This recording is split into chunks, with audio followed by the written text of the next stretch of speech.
10, 9, 8, 7, 6, 5, 4, 3, 2, 1, 0.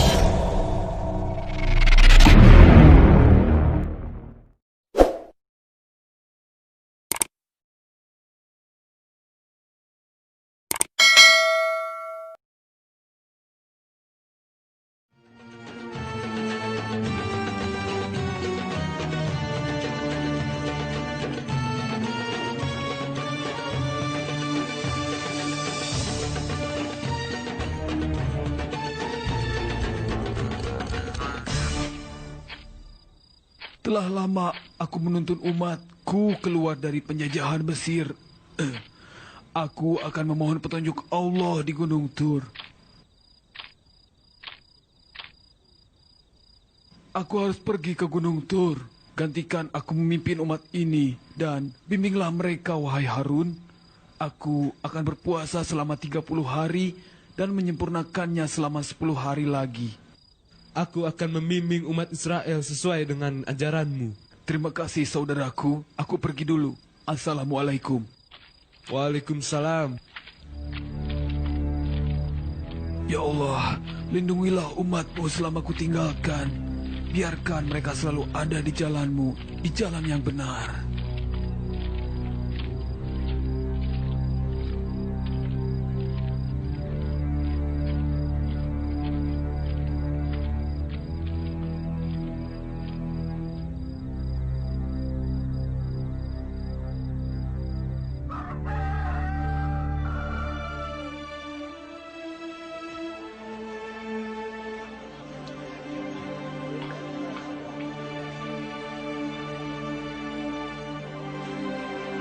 Wahai saudaraku, kemarilah. Ada hal yang harus aku sampaikan. Pemimpin kita Nabi Musa pergi ke Gunung Tur untuk berbicara kepada Allah selama 40 hari. Beliau berpesan padaku untuk memimpin saudara selama beliau berada di sana. Lalu bagaimana kita hidup? Sedangkan selama ini Musa lah yang menyediakan makanan bagi kita, bukan? Ya. Bagaimana nasib kita nanti? Dan sekali. Harun, apakah Tuhan kita meninggalkan? Saudaraku, Allah Musa adalah Allah kita Bani Israel. Tidak mungkin dia meninggalkan kita. Allah kita tidak akan meninggalkan kita. Hei Harun, Kalian ingat, ketika kita meninggalkan Mesir, kita ada dalam lindungannya.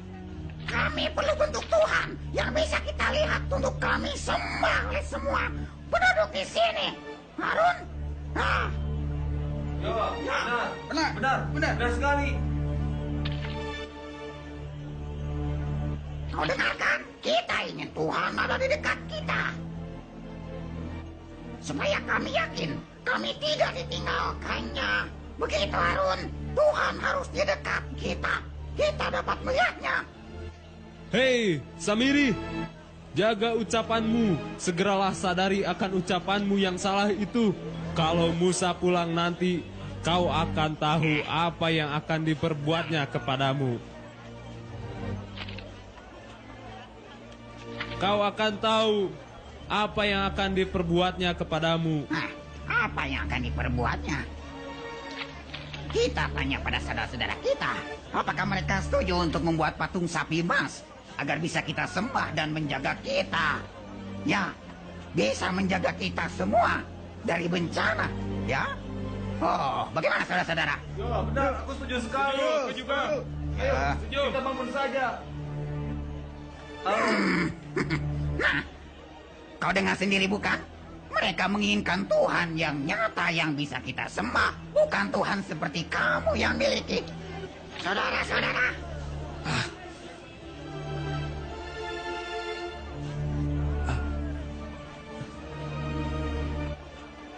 Saudaraku, segeralah sadari akan perbuatan kalian. Segera kembali ke jalan Allah yang dulu kita sembah. Kembalilah ke jalannya, saudaraku. ayo kita kumpulkan.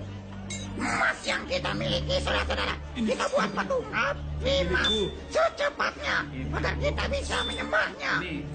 Ya. Ya Allah, apa yang harus kuperbuat? Musa, segeralah engkau kembali. Lihatlah apa yang diperbuat oleh bangsa ini. Ayo cepat kamu. Ya. Bagus. Ini pasti nunggu. Ya, kita buat patung sapi emas dengan cepat. Ya.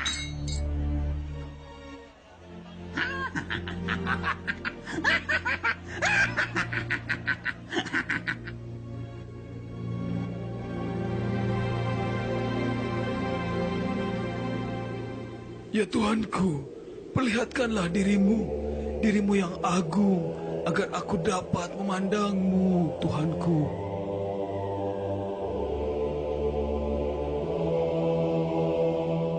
Musa, engkau tak akan dapat menatap langsung keagunganku. Tetapi, lihatlah gunung itu. Gunung itu? Musa, tetap teguhlah engkau berjuang dan menjadi orang yang senantiasa bersyukur.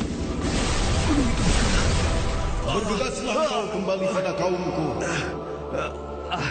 Telah terjadi penyesatan terhadap kaumku di sana. Mereka kembali menyembah berhala sapi dan mulai melupakan aku. Segeralah kau sadarkan mereka untuk selalu ingat akan aku. Maha suci Engkau ya Tuhan. Aku bertobat kepadamu. Maafkanlah aku. Dan akulah orang yang pertama-tama beriman kepadamu ya Allah.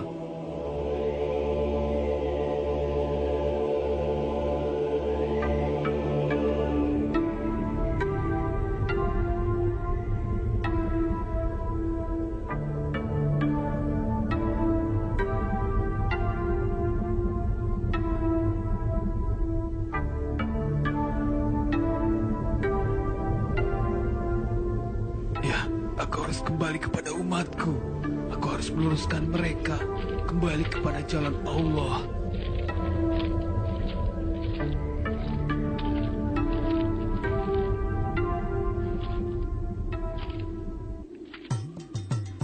Tuhan kami yang baru, kabulkanlah doa kami. Lihat, sapi itu melenguh. Hebat sekali. Sapi itu bisa melenguh. Ayo, cepat kita berdoa kembali.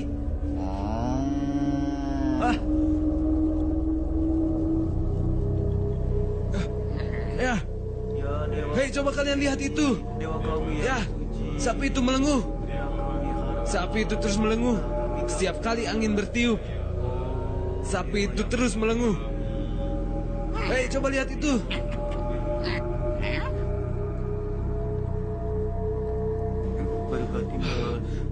Di manakah engkau, Musa?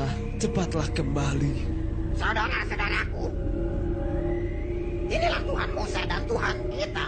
Tetapi rupanya Musa sudah lupa. Ya, dia melupakannya. Melupakan Tuhan dewa kita yang patut kita sembah. Ya, dia melupakannya. Dewa yang agung kita.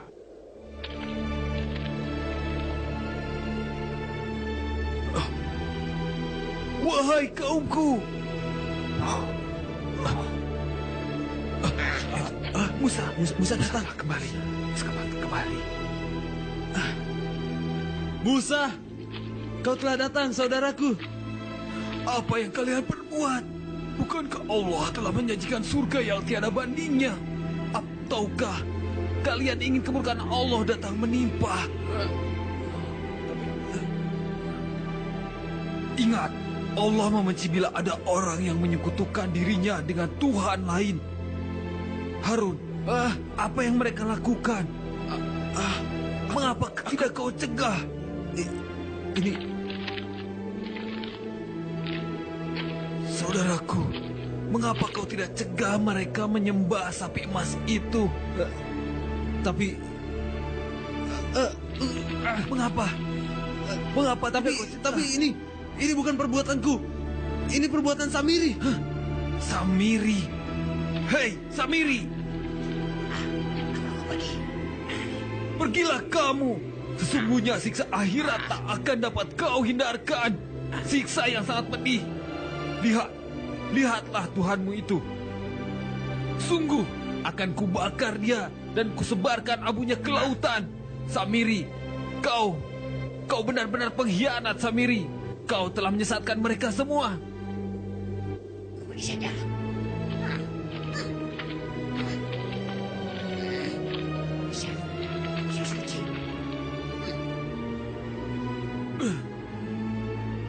Dasar anak durhaka.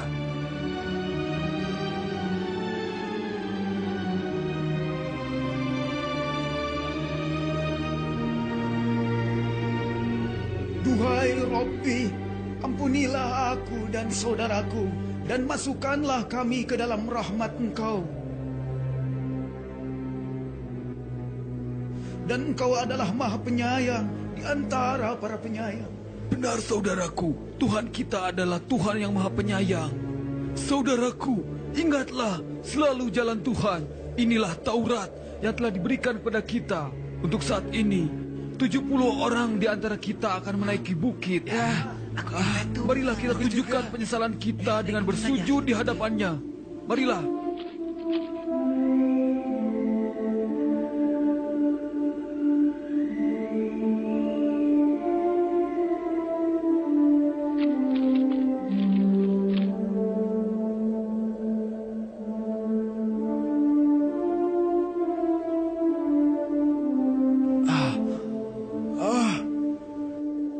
Langitnya kenapa jadi gelap?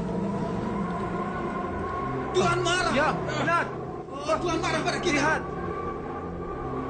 Ini awan kita. Awan jadi gelap.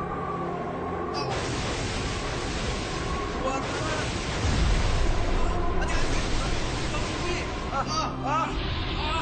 Gempa bumi. Lihat, Selamatkan. ada Ayo, lari. Cepat.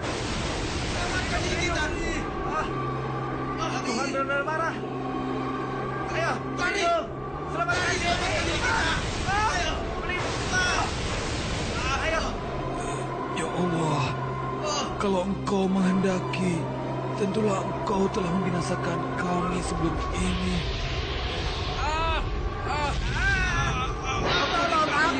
Tolong aku! Ampuni! Ya Allah, janganlah Engkau binasakan kami. Hanya sedikit orang yang durhaka di antara kami.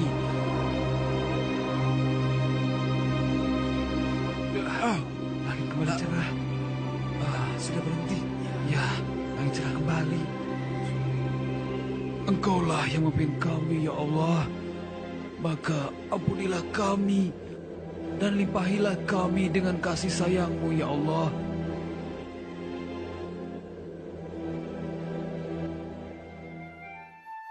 Bercerita tentang kisah Nabi Harun, pastinya tidak bisa lepas dari kisah Nabi Musa. Beliau adalah kakak sekaligus juru bicara dari Nabi Musa ketika menghadapi Fir'aun ataupun umat Nabi Musa sendiri. Seperti apa kisahnya? Berikut adalah kisahnya seperti dilansir dari beberapa sumber. Harun merupakan salah seorang nabi yang telah diminta langsung oleh Nabi Musa pada Allah dalam membantu memperkembangkan ajarannya. Beliau diangkat menjadi seorang nabi pada tahun 1450 sebelum Masehi dan ditugaskan untuk berdakwah kepada para Fir'aun Mesir dan Bani Israel di Sina, Mesir.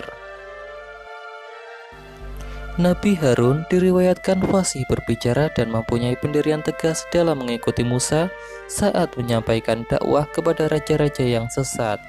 Nabi Musa sendiri mengakui kelebihan saudaranya itu dan mempercayainya untuk membantunya dalam berdakwah. Dan saudaraku Harun, dia lebih fasih lidahnya daripadaku. Maka utuslah dia bersamaku sebagai pembantuku untuk membenarkan perkataanku. Sesungguhnya aku khawatir mereka akan berdusta, ucap Nabi Musa. Tibalah di mana Nabi Musa telah diperintahkan oleh Allah Subhanahu wa Ta'ala untuk pergi ke Bukit Sinai untuk menerima wahyu. Semasa kepergian Nabi Musa, segala urusan telah diserahkan kepada saudaranya, yaitu Nabi Harun. Selama ditinggal Nabi Musa, Harun juga diberikan amanah untuk mengawasi dan memimpin penduduk Bani Israel dari perbuatan mungkar. dan juga menyekutukan Allah dengan benda lain. Musa berkata kepada Harun, "Gantikanlah aku dalam memimpin kaumku dan perbaikilah. Jangan kamu mengikuti jalan orang yang melakukan kerusakan." Kepergian Nabi Musa selama 40 hari dan 40 malam. Kepergian Musa lantas ternyata dimanfaatkan oleh orang bernama Samiri. Ia berniat memanfaatkan situasi tersebut untuk menyesatkan kaum Nabi Musa yang selama ini telah bersusah payah membentuk keimanan mereka. Samiri ini membuat patung yang terbuat dari emas untuk disembah kaum Musa. Mereka menyembah patung berbentuk hewan sapi itu setelah terkena tipu muslihat Samiri yang menjadikannya bisa berbicara.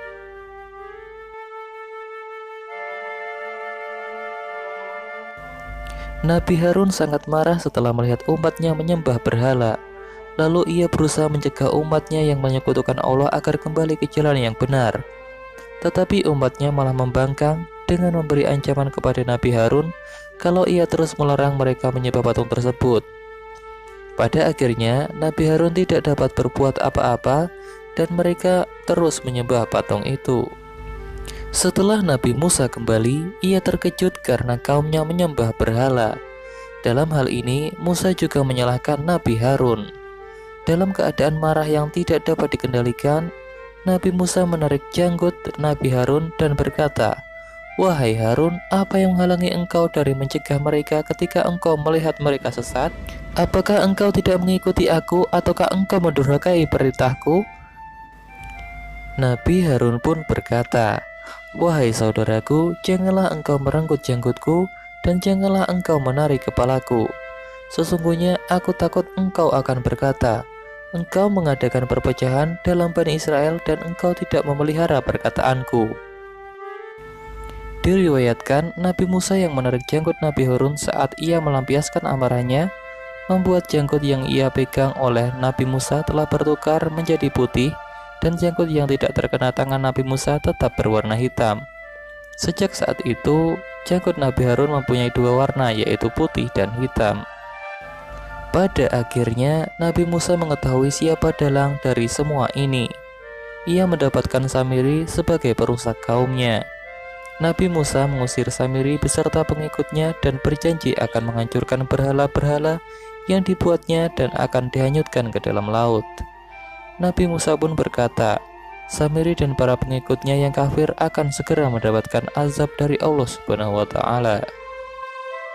Nah, itulah tadi adalah sekelumit kisah tentang Nabi Harun, dan semoga kita bisa mengambil hikmah dan manfaat dari kisah tersebut.